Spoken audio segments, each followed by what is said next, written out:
Okay, hello everyone. Welcome po sa ating channel. This is Coach Jared. Good morning, good afternoon, good evening, wherever you are in God's green earth. At maraming pong salamat mga babayan sa inyo pong patuloy na pagsuporta sa ating channel. Okay. Ito na guys, ito na tayo guys for today's video.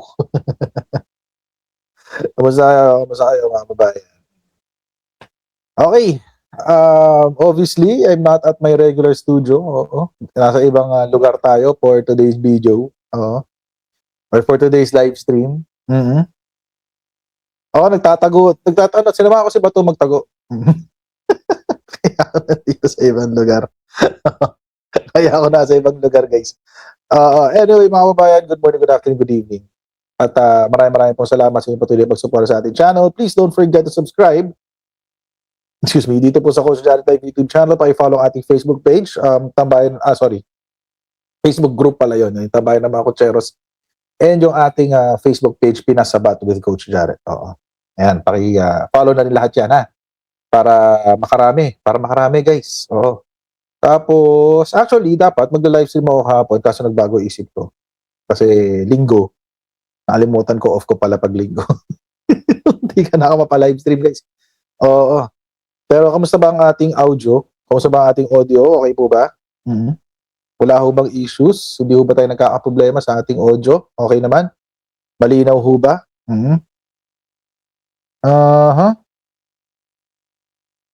Oo, okay naman. Sana okay lang kasi mukhang ano naman eh. Mukhang nakaka-respond naman kayo sa mga comments ko yun. Sa mga sinasabi ko. Okay. Okay. Sige, goods. Shoutout muna tayo bago tayo patuloy guys. Pasensya na po, nalate tayo kasi ang dami kong ginawa maghapon eh. Obviously, I'm at a different place. I have to attend to some business matters. Business matters daw. So, kaya I was really busy. Pasensya na po mga babae. Shoutout tayo? Mabilis na shoutout lang. Okay. Yan. Slow mode is on, sabi. Okay. Okay, unahin natin yung mga moderators natin, mga babayan. As usual, shoutout kay Ate Trexie, Ate Susan, Ate Elisa C., James, Manatmay, Arnel, Jack, 51 Billion Movement, DJ Cans, Pinoy, Anim Legion, Kina, PS Moderator, Ate Lishi Cruz, Ate Nili Galvez, Ate Nili Arceo, Kuya Nelson Guntan, Sir Pascachi, Shudo Kansaki at kay The Greater One. Ayan. Okay. Tuloy natin. Kay Cesar Cabrera, Rainier Aldrich, Monsur Alvar, Ranz, John Dinider, Lori, Arsenio Castro, Mactatlo, Levi Bohm. Okay. Edita Bonifacio, Mary Cachola, Isabel Calixto, Lynn Mariano, Vivian Narcos, Lacey,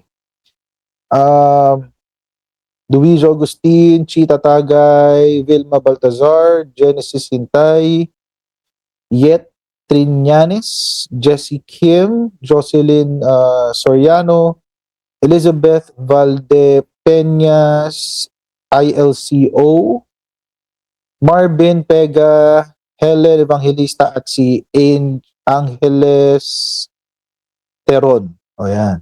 Okay. Yung iba mga babayan, as usual, babatiin ko lang kayo habang nag-live, habang tayo nagkukwentuhan sa live stream, ha? Pasensya na po, nalate tayo ng umpisa at marami pa tayong itatakil. Opo, pero bawi ako sa inyo guys. Okay, ayan. Okay, game, kwentuhan na tayo. Unahin natin si Jimmy Bondoc. Kasi since ano naman siya, dito, minor character sa isang dula na na pinangungunahan ni Bato de la Rosa. Yung drama nila na kunyari daw aping-ape itong si Bato de la Rosa at mga kung ano-ano pa. Pag-usapan natin to. Kasi nga mga kababayan, di ba kahapon sumagot na ang Solicitor General sa petisyon nila Bato de la Rosa, di ba, na pagbigyan ng TRO ang pag-aresto sa kanya. Ngayon, actually, maganda yung sagot ng ating Solicitor General. Kung tutuusin, maganda ho yung sagot ng ating Solicitor General. akmang-akma sa posisyon at sa kung ano ba talaga ang tama. Oo, akmang-akma dun eh. Balikan lang natin yung sinabi ni Soljen para we are at the same page. Okay, ito yung sinabi ni Soljen, guys. Yan. Wide. Yun. Okay. Sabi ni Solicitor General Berberabe, Attorney Berberabe, the Philippines is not a sanctuary for impunity. ICC warrant versus Bato is enforceable. Ibig sabihin, yung tawag dito, yung ito pinagtatalunan na warrant of arrest, may silbi. Hindi lang siya, tawag dito, hindi lang siya scratch paper na pwede mong baliwalain. Ito ay, well, this is the part of the Solicitor General. This is part of our obligations sa international community. Parte ito ng ating pag-adopt ng international law as policies dito sa Pilipinas. At syempre, yung prinsipyo ng international law which is protecting lives. Kasi kung tutuusin mga kababayan, yung crime of genocide, yung ginawa ni Rodrigo Duterte, yung krimen ng genocide, ay isang krimen na hindi maisa sa katuparan ng mga ordinaryong tao. Maniwala man kayo, hindi. Ang krimen po ng genocide at violations ng international humanitarian law ay mga krimen na kadalasan ay ginagawa ng mga leader. Kung hindi mga leader ng mga estado, gagawin yan ng mga terorista. Either of the two. So mamili si Digong, alin siya dun? Mamili si Bato, alin siya dun? Leader ba siya ng bansa? O terorista na naging leader ng bansa? O teroristang naging senador? Diba? Yun lang naman kasimple yun eh. Pwede kasi sila mamili. So, pero ang gusto nila is the best of both worlds. Ayaw nilang tratuhin silang kriminal, pero kailangan absuelto sila sa mga krimen nila. Hindi naman pwede. Malabo pa sa sabaw ng pusit yun, guys. Ito po ang sinabi ng ating Solicitor General. While the Philippines is no longer obligated under the Rome Statute, it acts within its legal rights when it cooperates with the ICC because it is authorized under domestic law or by domestic law, under customary international law, and supported by constitutional principles. We are legally bound to cooperate. Naalala nyo mga babae, ilang araw na natin sinasabi ito? Araw-araw na nga halos last week eh. Simula na nag-umpisa itong drama sa Senado, halos araw-araw na natin sinasabi ito. Meron tayong batas sa Pilipinas, RA 9851, na nagbibigay kapangyarihan sa executive para mag-surrender ng isang individual na nililitis sa isang international court or tribunal. Take note ha, surrender. Hindi extradite. Iba ko kasi extradition. Ang gusto kong mangyari na itong mga kakampi ni Rodrigo Duterte at mga kakampi, mga sumusuporta kay Bato de la Rosa, actually, they don't even want him extradited. Divine Jupiter. Ayaw nilang i-extradite. Salamat sa iyong pagiging member ng ating YouTube channel. Ayan. Ayaw nila siyang maging i-extradite. Ayaw nilang ma-aresto, ayaw nilang i-extradite. Ang gusto nila, mga kababayan, ay kasuhan daw sa Pilipinas, kay Bato de la Rosa. Yun ang gusto nila. Yun ang gusto nila. Kasuhan siya sa Pilipinas. Kaso lang yung mga kababayan. And ito mariraise tong issue na ito mamaya sa papainggan natin. Ang issue kasi mga kababayan is ang Pilipinas ba ever in its history, was it ever able to convict a leader guilty of guilty of genocide, war crimes even, or yung mga iba pang krimen na related sa violations ng international humanitarian law? I would posit never. I would say never. Never pa tayo nakapag-prosecute. Never pa tayong nakapag-palitis. Maski nga litis, wala eh. Eto nga lang sa impeachment, hirap na hirap tayo eh. Di ba? Impeachment pa lang yan. Eh, paano pa yung mga kaso na ganito? Oh, paano pa? Sige nga. Paki-explain. So, ang gusto ng kampo ni Bato de la Rosa, dito siya litisin sa Pilipinas. Oo. Which I don't think is possible. I don't think it's possible. I don't think it's possible. It cannot be possible.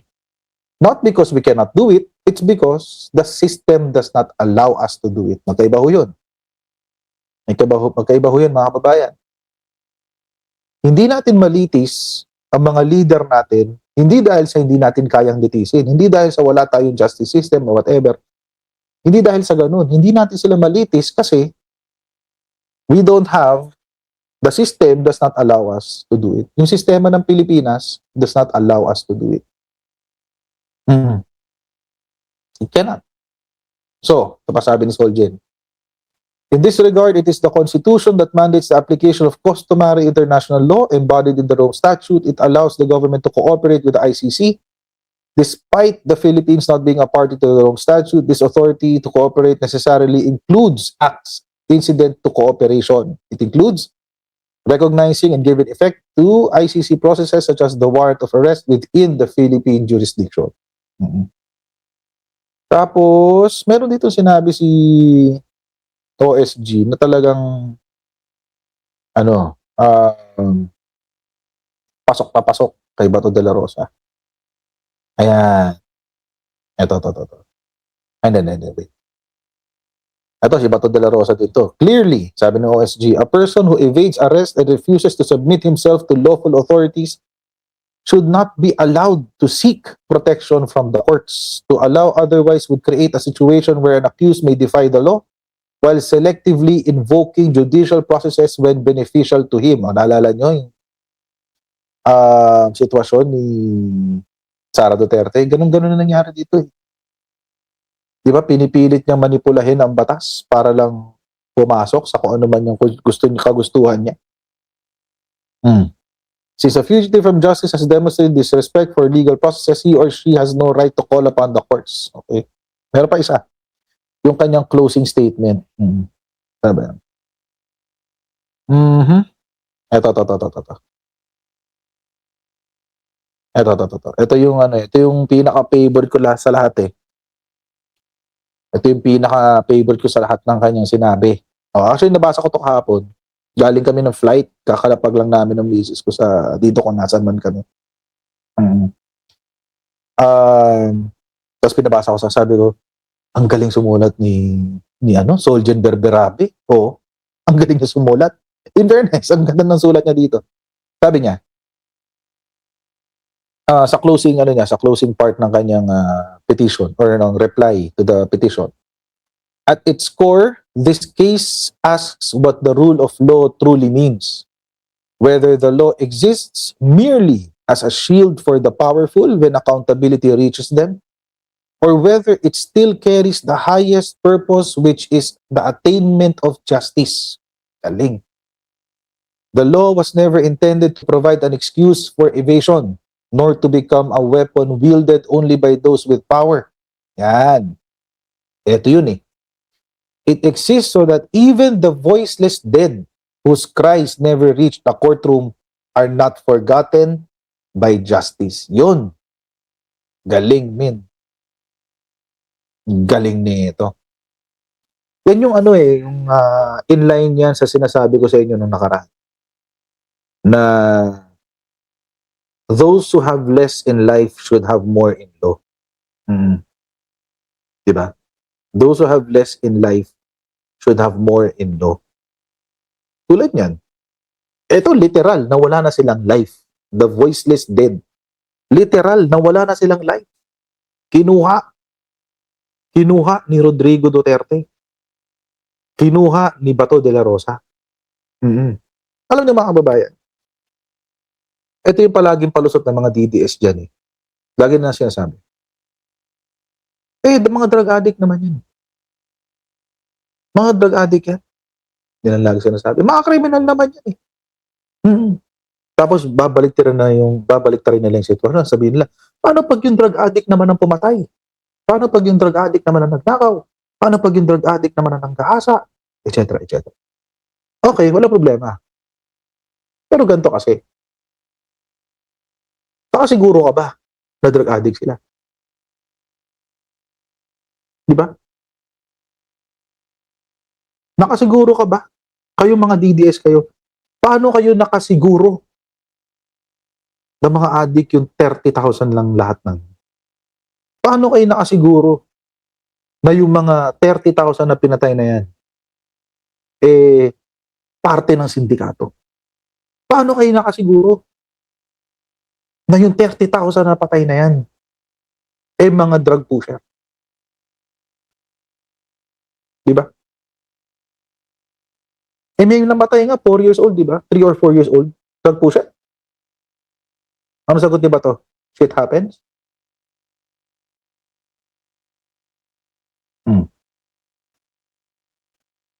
Shit happens. O ngayon, shit is happening to him. O this shit happens. Sorry sa kanya. Diba? Alam nyo kasi mga babayan,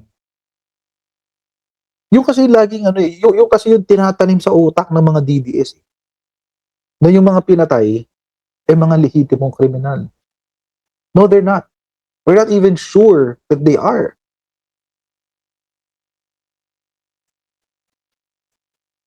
We're not even sure na mga kriminal to mga to. Ulitin ko lang yung kwento ha. Alam ko matagal nyo nang naririnig sa akin to. Pero kasi, ito kasi yung pinaka malapit na example sa akin. Kasi this is someone that I actually know. Oo, yung kaibigan ko sa work, tatay niya, never been involved in the illegal drug trade. Never humawak ng droga ever. Tukhang. Doon pa lang talo na agad argumento ng mga DDMs. Mayroon pa sila sabi. Sinasabi nila, paano kapag yung mga krimen, pag yung mga drug addict ang naging bumiktima sa pamilya mo, bla bla bla bla bla bla. Okay, kung yung drug addict ang bumiktima sa pamilya ko, may batas na huhuli sa kanila. May batas na liliti sa kanila. Di ba? Kasi hindi naman mga makakapangyarihan yun. Kay Bato de la Rosa, sinong batas ang hahabol sa kanya?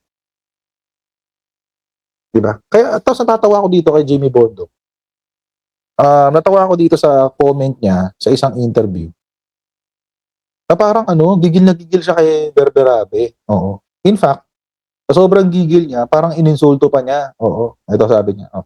Ang kanila pong comment essentially is they are invoking many laws na sabay-sabay. Hindi na namin alam kung ano po doon. I understand it's their job to do that.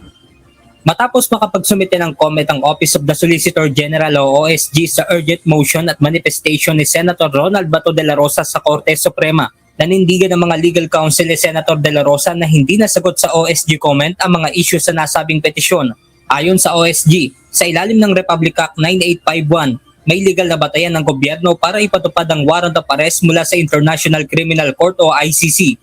Pero ayon kay Attorney Jimmy Bondo, nakabatay anya sa batas na dito sa Pilipinas nararapat litisin ang isang kaso kahit pa ito ay crimes against humanity.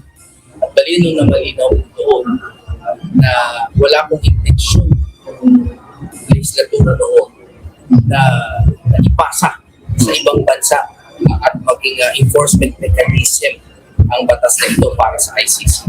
Okay. Lilinawin ko po, malinaw na malinaw sa Senate deliberations ay gumawa tayo ng batas against crimes against humanity and other similar crimes para litisin dito.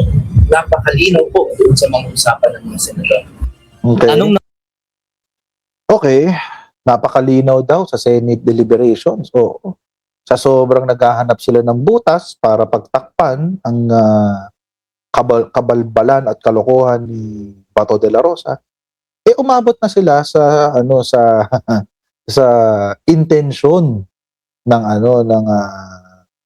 ng mga sumulat ng batas. Oo, parte ho yan sa statutory construction o sa Tagalog, yung pag-i-interpret o pagpapaliwanag ng batas. No? Kung ambiguous yung actual words of the law, pupuntahan mo, babalikan mo yung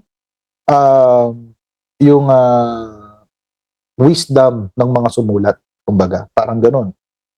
Babalikan mo yung wisdom ng mga sumulat. At sinasabi dito ni Bato de la Rosa, ni Jimmy Bondoc rather, na hindi naman intensyon daw ng mga senador yung tawag dito. Hindi naman intensyon daw ng mga senador yung tawag dito, yung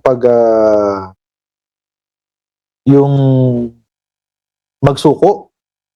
Magsuko ng Pilipino sa abroad. Okay. Basic ko yan sa statutory construction, mga kababayan. First year subject ko yan sa law school.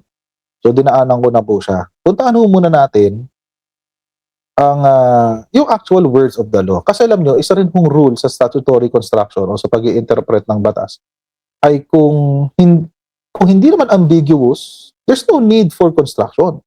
Ibig sabihin, kung hindi malabo, bakit pong pahahanapan ng ibang interpretasyon? Ang tanong ngayon, malabo ba?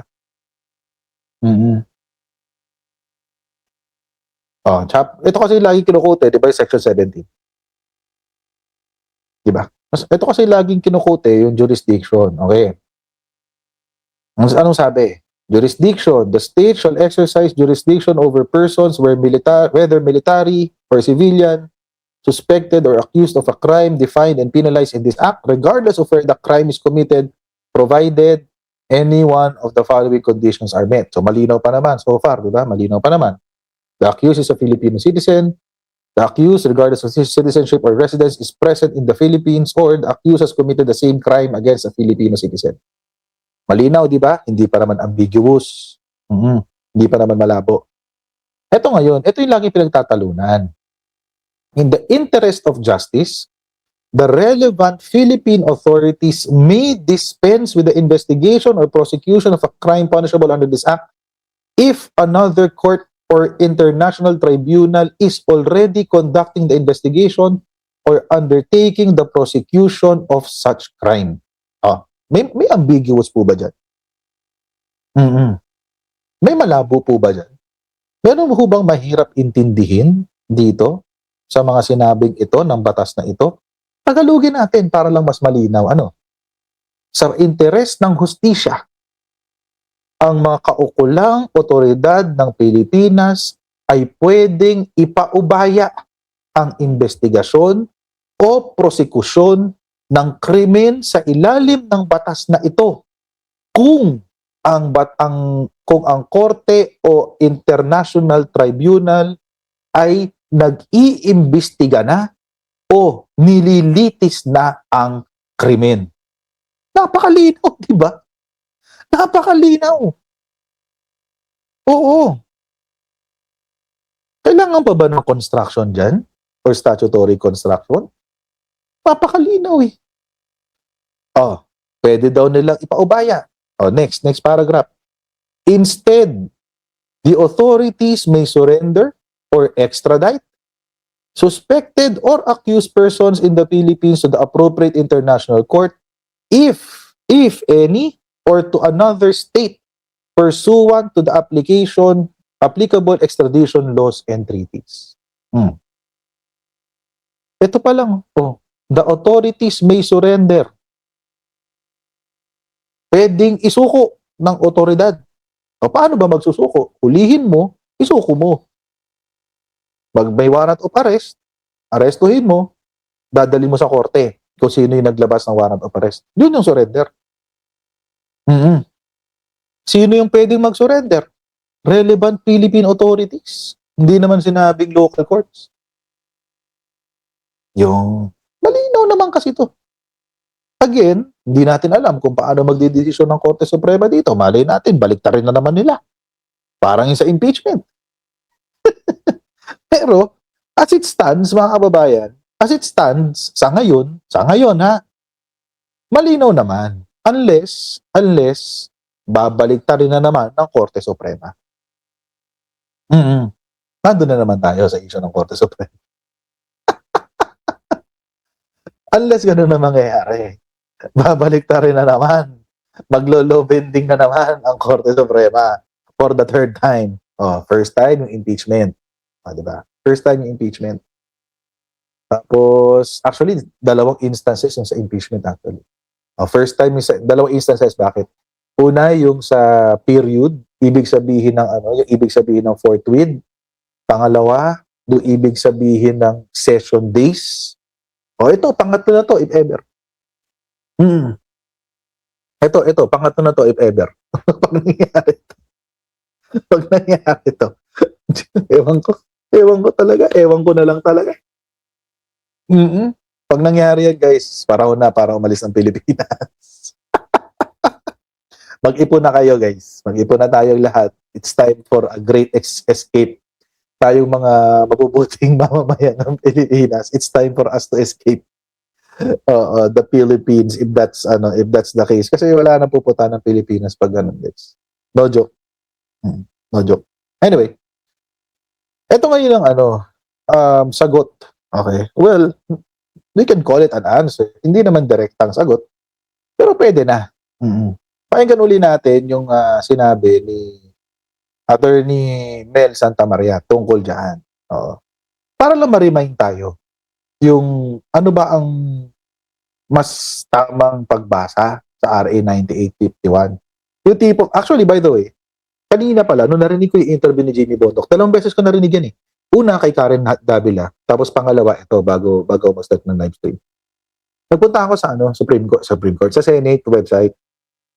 Ni-request ko yung transcript ng committee deliberations. Iintayin ko ngayon yun. Pag nakita ko siya, pag nakuha ko na siya, i-share ko sa inyo. Kasi alam niyo problema kay Jimmy Bondoc, mga kababayan, nag-quote siya, pero feeling ko manipulated yung pag-quote niya. Tama, magpag-DDS sinungaling, di ba? So, feeling ko manipulated. Hahanapin ko gusto ko mabasa yung actual transcript. Lalo yung sa part ng Article 17 para malaman natin kung ano ba, Section 17 pala. Para malaman natin kung ano ba talaga ibig sabihin ng yung gusto talaga niya iparating doon. Kasi feeling ko talaga nagsisinungaling si Jimmy Bondoc. Tuloy natin to. Makinig tayo sa mas eksperyensyadong abogado tulad ni Attorney Mel Santamaria. Tuloy natin to. Public has spoken. We all read that multi-page comment of the Office of the Solicitor General. What do you make of that comment? The Solicitor General was able to contextualize the Constitution from its international perspective, and that's genius. No, the Solicitor General said that in international law there are 2 sources of law. First is treaty, and second, customary international law. And then she proceeds by saying our Constitution accepts the generally accepted principle of international law. And inside that international law are crimes against humanity, genocide, piracy, and therefore if we accept the generally accepted principle of international law, then it's part of our law of the land. And then you have that bridge, Republic Act 9851. In 2009, our legislature, our Congress, signed by then President GMA, and signed the law sponsored by Richard Gordon, Senator Miriam Santiago, created that Republic Act 9851. What does it say in Section 17? It says that in the interest of justice, if an international tribunal is already investigating or hearing the charges against a person accused of crime against humanity, the Philippine government may opt to allow that international tribunal to proceed with such investigation or hearing, and if necessary, transfer or surrender the person charged. So therefore, from the international law to constitutional law, and then to statutory law, creating a bridge to our international law. And then the Solicitor General said, the choice therefore was given to the executive department, and therefore that choice is a political act. It is not judiciary. It is not judicial. And in the framework of our governmental system, those political acts are only within the domain of the executive, and so that therefore nobody can interfere in it. No? And so that therefore, when that political act recognizes an international tribunal, it recognizes its processes. And one of its processes is precisely to issue a warrant of arrest.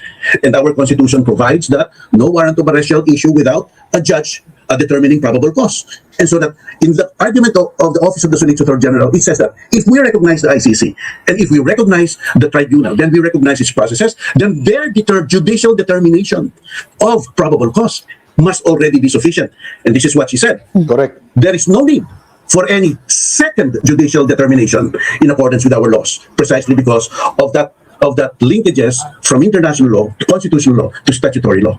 And so therefore, the ICC warrant of arrest is perfectly valid, she said. That's what she said. That's And what- it was, Yeah, sorry to cut you there, Dean, but that's what Solicitor General Berberabe said.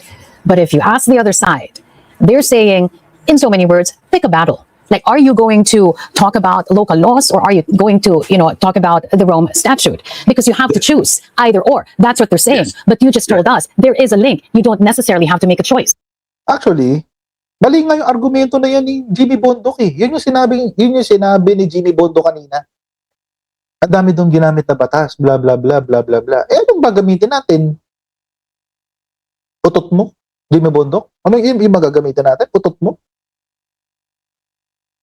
Anong gagamitin natin yung reference? Yun na nga lang ang pwede natin gamitin, batas na lang. Ang dami-daming ginamit batas, hindi natuloy na sagot yung aming petition, bla bla bla bla bla bla. Baka hindi nyo na naintindihan yung sagot. Ano kasi naman sagot? Dami-daming ginamit. Anong gusto mong gamitin? Anong gusto nyo gamitin na reference? Hindi batas. Opinion, ganun. Diba yung gusto nyo gamitin? Go ahead, Dean. look, the choice of the executive has some was coming from some source, meaning to say the law has meaning. It has there is a spirit to that law. Why do we allow an international tribunal to hear a case of our own citizen? Let us because I will tell you this, Carmina.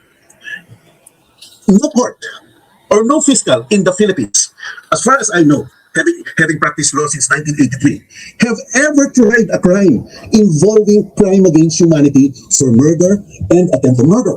And so Right. therefore, our legislators then, Miriam Defensor Santiago, Juan Ponce Enrile, Richard Gordon, were visionaries. They said, so if we have no expertise, why will we try it?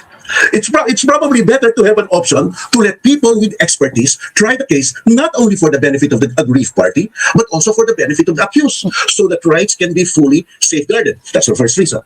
Second, politically, if you try it here, you must remember that crimes against humanity involves not ordinary authorities, but people in high places, the president. And if you could just look at the co-perpetrators, they were the ones in power. And so that they're highly political. And therefore, if it will be tried here, probably outside of the courthouse, there will be continuous rallies, instabilities. Eh baka hindi na matuloy ang hearing sa tapos Correct. doon. That's second. And the third one, and you know, Carmina, the reputation of our judicial system here. May ugon-ugon dyan, nabubulungan, or sometimes nabibigyan, or sometimes Hashtag impeachment. Nabubulungan, naimpluwensyahan. Hashtag impeachment. influence, o baka matakot ang judge. So there are Dean, Nawala. I think we lost our connection. geographical, isn't it? Geographical. Dean, sorry that we got cut, but you were on point number 3. Point number three is first is geographical, isn't it? Geographical, malayo sa and second it's political instability. And the third one is well, it's nabubulungan. We have a perception in our judicial system na nabubulungan ng West, maapektuhan ng piskal, o probably matatakot yung maghihilo ng case, baka lalong hindi matuloy. So therefore, there are legal, practical, geographical, and political reasons. Mali ba siya? Mga kababayan, mali ba siya? Bibigyan ko yung isang example na hindi related sa politika. Ng isang kaso na naimpluwensyahan, pero dahil lang inimbestigahan ulit, binutlatlat ulit, at nakitaan mga dahilan para kasuhan, nagpatuloy ngayon sa kaso. Hulaan nyo ang kanina. Hulaan nyo ang kanina. Kibuloy. Hindi political yun. Yung kaso ni Kibuloy, sino nag-dismiss nun? Davao prosecutor, di ba? Prosecutor ng Davao? Yan, si Kibbs. Daddy Rico. Hindi pin-prosecute ng fiscal ng Davao City, yung kaso. Pinaabot kay Soljen Guevara, nung si Menardo Guevara pa, ang DOJ secretary. Pinaabot sa kanya, yung kaso. Inupuan ng 6 na taon. Mm. Inupuan niya ng 6 na taon yung kaso ni Kibuloy. Nagpalit ng DOJ secretary. Si Boying Remulla na. Ano nangyari? Nakuha niya yung papeles, binasa niya, pinaimbestigahan niya ulit sa DOJ. Motu proprio. Anong ginawa ng DOJ? Pinabuksan ulit sa piskal. Hindi ko nga alam kung anong ginawa sa piskal na yun eh. Kung na-disiplina ba yung piskal na yun o hindi. Hindi ko alam. Hindi ko alam. Dapat dinisiplina siya. Mm. Exactly, Leonard Cabreros. Yan yung saktong sinasabi ni Attorney Mel Santamaria. Wala tayong kapasidad para litisin ang mga individual na makakapangyarihan. Totoo yan. Wala tayong kapasidad. Masakit mang sabihin, pero kailangan tanggapin. Wala tayong kapasidad, guys. Ayun nga, kasimple-simpleng kaso eh. Open shot case yun, human trafficking. Pero ba't hindi nalitis si Kibuloy? Eh, tropa niya yung mayor eh. Tropa niya yung mayor. Yung mayor na yun, naging presidente pa.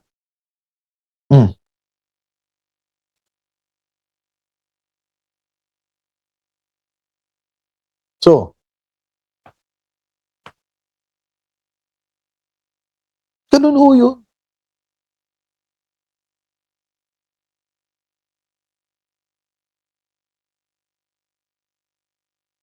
Ganun. And that is exactly what's happening now. Tingin nyo ba, pag itong si Bato, dito nilitis sa Pilipinas, matutuloy yung kaso niya? Hindi matutuloy yan.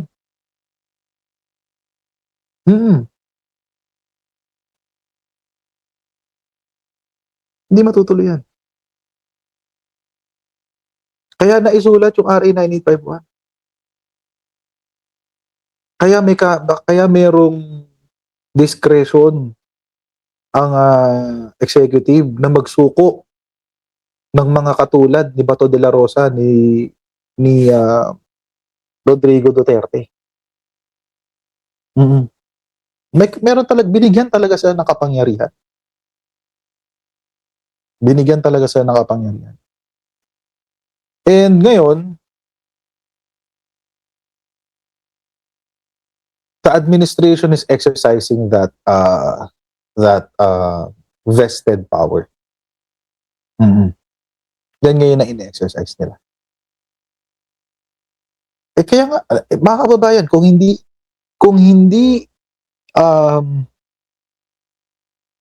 guilty si Bato, ba't siya nagtatago? Ba't hindi niya i-apela ang kanyang kaso? Diba? Ba't hindi niya i-apela? Most probably, ito pa mga kababayan, kila niya. Paano makakapagkaso sa Pilipinas kung lahat na ebidensya ay sira?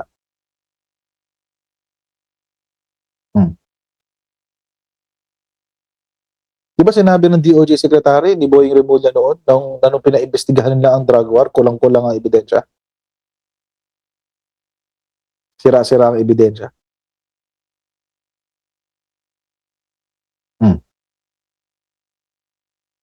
So paano ka makakapagpalitis? Hindi ka makakapag-file ng kaso. Mga kababayan, hindi ka makakapag-file ng kaso.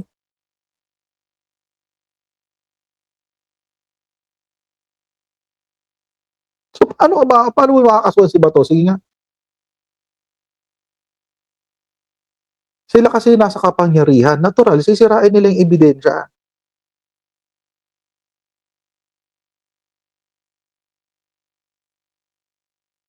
Kaya wala ho tayong kapangyarihan, wala ho tayong kapasidad na litisin ang kaso ng crimes against humanity.